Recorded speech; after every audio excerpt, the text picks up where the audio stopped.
Aimez dans le Seigneur de me bénir, de me combler dans le glorieux nom de Jésus de Nazareth. C'est pour nous une réelle joie de vous avoir. Bienvenue dans notre émission, le pain de ce jour.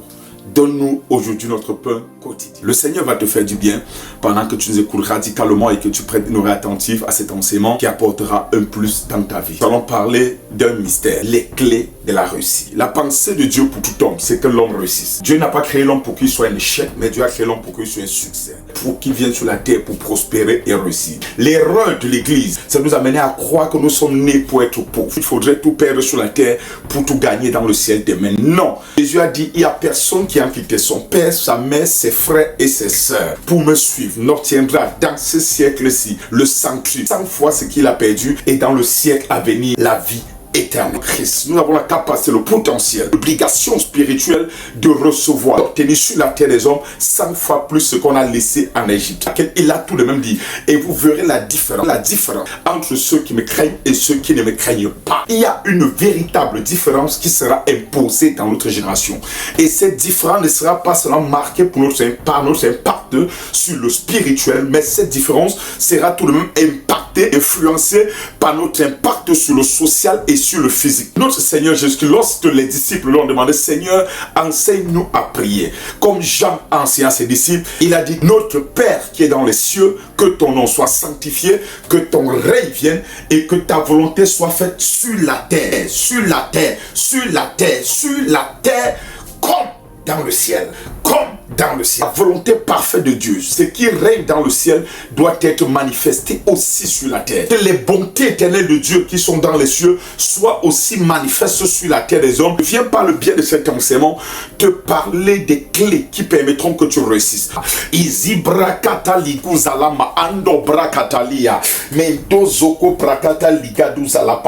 Jean 3, le verset 2. Bien-aimé, je souhaite que tu prospères à tous égards et sois en bonne santé comme prospère l'état de ton âme. Josué 1, le verset 8. Que ce livre de la loi ne s'éloigne point de ta bouche, mais dis-le de jour comme de nuit et agis fidèlement selon tout ce qui est écrit. Pas selon certaines choses, pas selon certaines parties, pas selon ce qui te plaît, mais selon tout ce qui est écrit. C'est alors que tu auras du succès dans tes entreprises et c'est alors que tu réussiras. La pensée pieuse, la pensée profonde de Dieu, c'est que tu réussisses à tous égards. Dieu a des projets glorieux pour ta vie, des projets de réussite. Cesse de croire, cesse de penser, cesse d'imaginer que tu dois vivre comme un vaurien, comme un vagabond, comme un va-nu-pied sur la terre des hommes et aller avoir une vie glorieuse dans le ciel. Non, il est préférable pour toi d'avoir une vie glorieuse sur la terre afin de seulement la célébrer dans le ciel. Que le ciel pour toi ne soit pas une surprise. J'ai dit encore bien que le ciel pour toi et pour ta vie ne soit jamais une surprise de bonheur, mais que sur la terre, que tu aies déjà expérimenté cette gloire afin d'aller continuer seulement à la contempler dans le règne et dans les cieux avec notre Seigneur Jésus-Christ. Vrokoto ziga bragada yakaponda ligabra azigade ligatu zalama. La réussite ou encore la prospérité repose dans 3 dimensions: la prospérité physique, la prospérité matérielle et financière, la prospérité spirituelle. Qu'est-ce que je dois faire pour réussir? Première chose, pense à la réussite. Bien, chapitre 3, le verset 13. Frère, je ne pense pas l'avoir saisi, mais je fais une chose, oubliant ce qui est en arrière et me portant vers ce qui est en avant. Je cours vers le but pour remporter le prix de la vocation céleste de Dieu en Jésus-Christ. Oui, l'apôtre Paul dit, oubliant ce qui est en arrière, je cours vers le but. Il y a un but à atteindre, un objectif à atteindre. Mais à quoi est-ce que tu penses? Sur quoi est-ce que tes pensées sont figées, focalisées? Pense à la réussite. Jésus n'a-t-il pas dit, en vérité, celui qui croit en moi fera aussi les œuvres que moi-même j'ai faites. Et il fera aussi de plus grandes œuvres parce que moi, je m'en vais vers le Père. Et tout ce que vous demandez à mon nom, je le ferai afin que le Père soit glorifié dans le Fils. Si vous demandez quelque chose à mon nom, je le ferai. Nous sommes en vérité la résultante de nos pensées. Plus tu penses à la réussite, plus tu t'approches d'elle. Moins tu penses à la réussite, plus elle s'éloigne de toi. Deuxième clé, crois que ta réussite est possible. Après avoir pensé à la réussite, il faut croire. Crois que cette réussite est possible. Marc 9, le verset 23. Si tu peux, tout est possible à celui qui croit. Romains 10, 10. Car c'est en croyant du cœur qu'on parvient à la justice Et c'est en confessant de la bouche qu'on parvient au salut. Selon ce que dit l'Écriture, quiconque croit en lui ne sera point confus. Crois que ta réussite est possible. Crois que c'est encore possible. La troisième clé ce matin, confesse ta réussite. Romains 10, le verset 9. Si tu confesses de ta bouche le Seigneur Jésus, et si tu crois dans ton cœur que Dieu l'a ressuscité des morts, alors tu seras sauvé. Exode 23, le verset 20 dit, voici, j'envoie mon ange devant toi pour te protéger en chemin et pour te faire arriver au lieu que je t'ai préparé. Sache que Dieu a mis un ange devant toi. Dans tout ce que tu entreprends, dans tout ce que tu fais, il y a un ange que Dieu a placé devant toi qui t'accompagne et qui te précède. Apprends à confesser ta réussite. Ce n'est pas parce que ça a échoué une fois que tu vas t'arrêter, non. Ce n'est pas parce que ça a tardé que tu vas stopper, non. Ce n'est pas parce que ça n'a pas encore abouti que tu vas croire que c'est fini pour toi, non.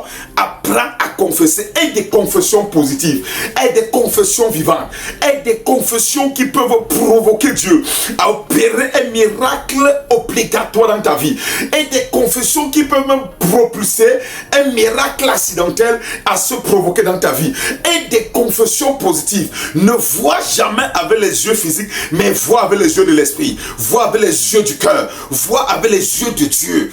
Tout ce qui t'arrive, apprends à avoir des confessions largement positives et tu vivras le meilleur. La quatrième clé, il faut avoir un domaine précis dans la vie, dans la maison de Dieu. Romains 12, le verset 7 au verset 8. Que celui qui est appelé au ministère s'attache à son ministère. Que celui qui enseigne s'attache à son enseignement. Et celui qui exhorte à l'exhortation.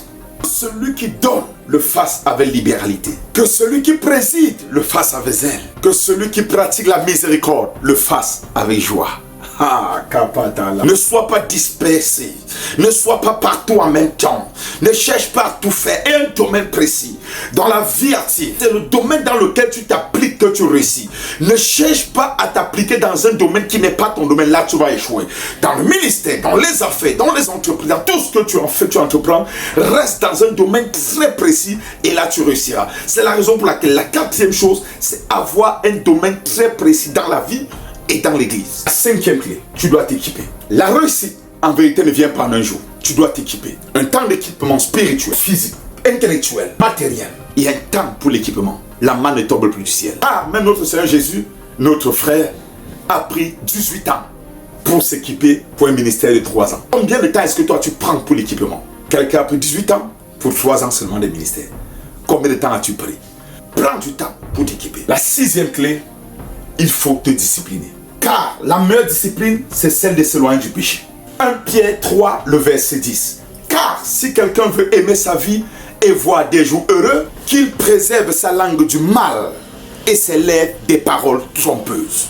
Qu'il s'éloigne du mal et qu'il fasse du bien. Qu'il recherche la paix et la poursuive. Car les yeux du Seigneur sont sur les justes et ses oreilles sont attentives à leurs prières. Mais la face de l'Éternel est contre tous ceux qui font le mal. Discipline ta vie. Sépare-toi du péché. Fuis le péché. Car la seule chose, la seule barrière qui peut empêcher à Dieu d'étendre sa main dans ta vie, la seule chose, la seule barrière qui peut empêcher à l'oreille de Dieu de t'écouter, qui peut empêcher à la gloire de Dieu de descendre sur ta tête, le capot de Dieu, ça s'appelle le péché. Ésaïe 59 déclare, non, non, non. La main de Dieu n'est pas courte pour te sauver.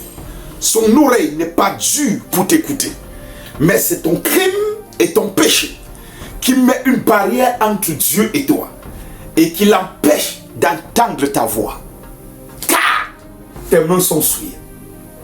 Chrétien, tout ce qui veut te séparer de Dieu, toute muraille de péché dressée entre ton Dieu et toi, brise la muraille en te séparant du péché. Brise la muraille et décide-toi de baisser les armes sur ce péché. Ce péché qui te suce comme la censure va finir par te détruire. Ce péché qui te suce comme la censure va finir par te détruire. Fais attention. Fais attention. Fais attention. Le péché tue. Le péché tue. Demeurez béni. C'était l'ambassadeur de Jésus-Christ, l'apôtre Jésus Ozofou, l'ange de la chapelle. Demeurez béni dans le glorieux nom de Jésus. Je vous aime. J'excuse encore plus. Shalom.